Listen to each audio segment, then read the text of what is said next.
All right, Clarissa. So today in the world that we're living in, we see so many people that struggle with their identity and with, gender confusion and homosexuality and all these types of things where they just don't really know who they are and they're trying to figure it out.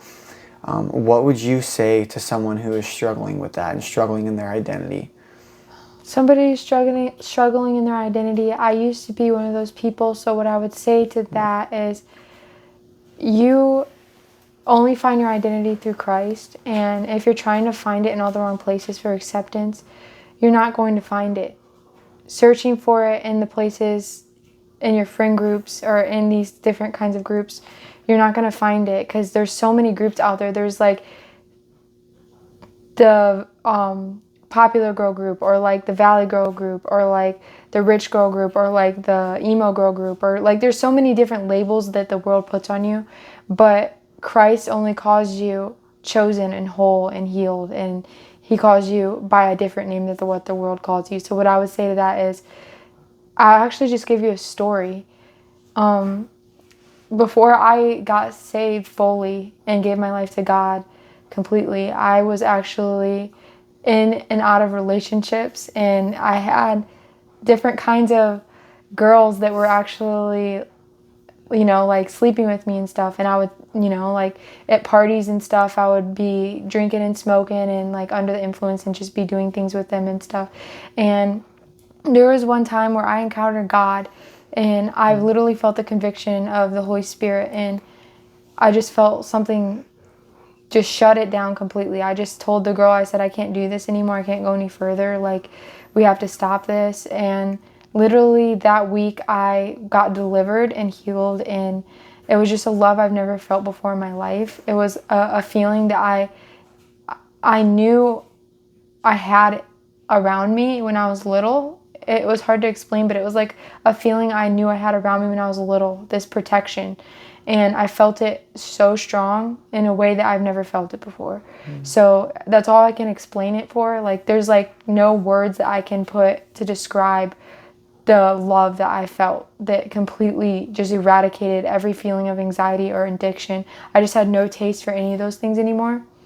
And one of the stories I would tell you is also, I went home and was going through my phone, and I was getting Snapchats randomly after I got healed and delivered of all this. I had no desire to be with a girl or a woman or anything like that, or look at any porn with two women in it or anything like that.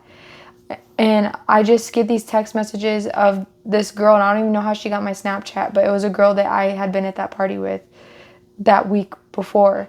And she was sending me pictures of her with her shirt off and naked pictures and all these things. And I would just send her a normal picture back, but I was still kind of just like ignoring it, but just being like texting her back and forth. And that night I went to sleep, and I had it was like a vision.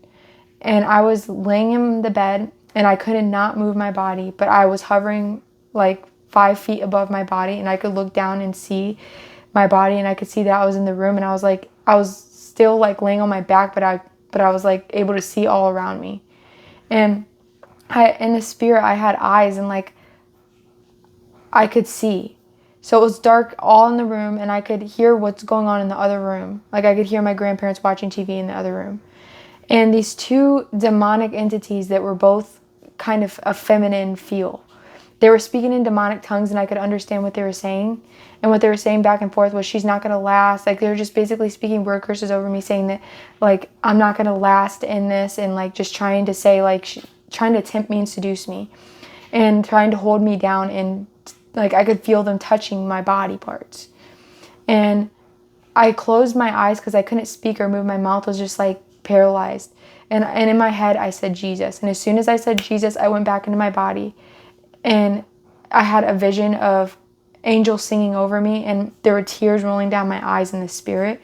But when I woke up, I started just sobbing, and it was like my identity was restored and just who I was as a woman. And I just desired to be a wife. I had always desired to be a wife, but that perversion had come in at a young age through pornography and through trying to find love in all the wrong places. Wow. That's a packed story. So you would say that the open door for that that gender confusion and that identity confusion was really a lot of it came through pornography and being exposed to, you know, like a Yes. perverse world of sexual immorality at a young age, right? Yes. And just also the identity issue that I carried was my father actually had a strong relationship with my brothers because I grew up around my brothers, and my little sister didn't come into the picture until later on. So I had a brother that was only like 2 years younger than me and an older brother.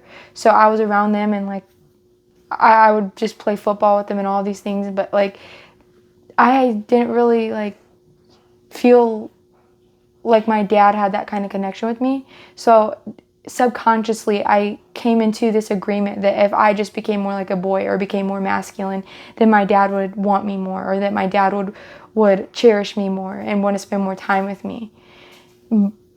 But in all reality, I was changing who I was.